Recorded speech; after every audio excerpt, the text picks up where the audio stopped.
প্রথমে আমরা কাপড়টা 4 ভাঁজে ভাঁজ করে নেবো গোলজামা বানানোর জন্য।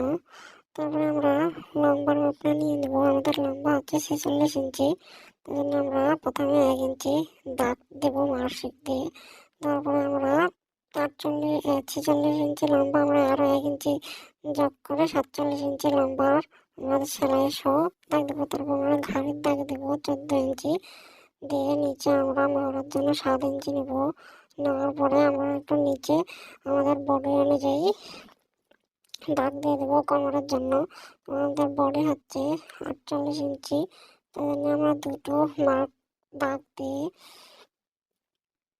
12 ইঞ্চি করে নেবো, যেহেতু আমাদের 4 ভাঁজে ভাঁজ করা হয়েছে কাপড়। আমাদের বডি হচ্ছে 48 ইঞ্চি, তাই জন্য আমরা সিঙ্গেল পাটে দেবো 12 ইঞ্চি করে। আর 1 ইঞ্চি নেবো সেলাইয়ের জন্য এক্সট্রা। আপনারা আপনার বডি অনুযায়ী কাটে নেবেন।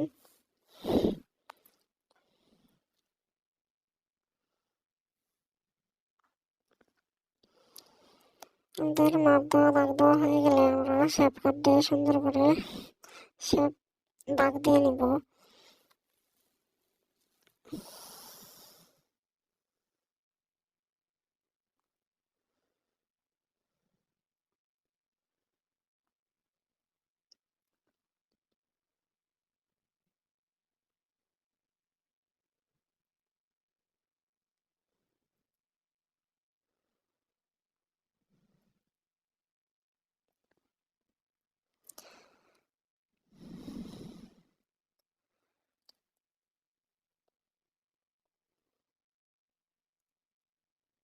দাগ দেওয়া হয়ে গেলে তারপরে কাটিং আমরা করবো সুন্দর করে দাগ মার্জিন অনুযায়ী। আপনারা অনেক সুন্দর করে কাটিং করে নেবেন।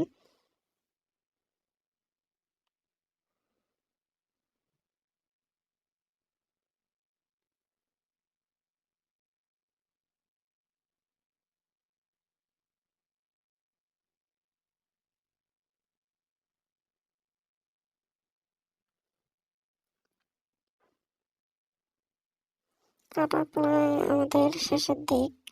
তারপরে আমরা হাঁটা কাটবো।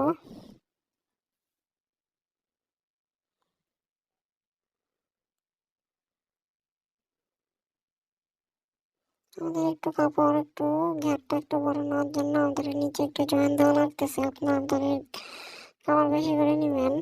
আমাদের শর্ট হওয়ার কারণে জয়েন দিচ্ছি।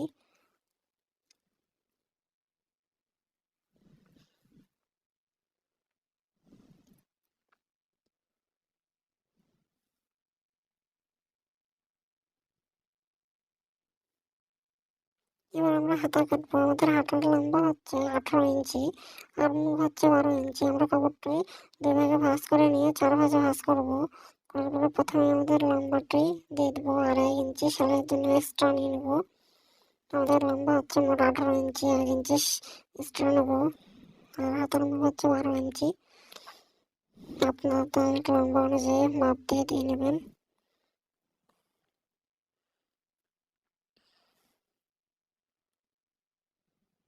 12 দিলাম হাতের মুখে। আর সেলাইয়ের জন্য এক্সট্রা নিলাম। আপনারা হাতের মোড়াটা একটু সুন্দর করে শেপ করে নেবেন, তাহলে হাতাতে অনেক ভালো হবে।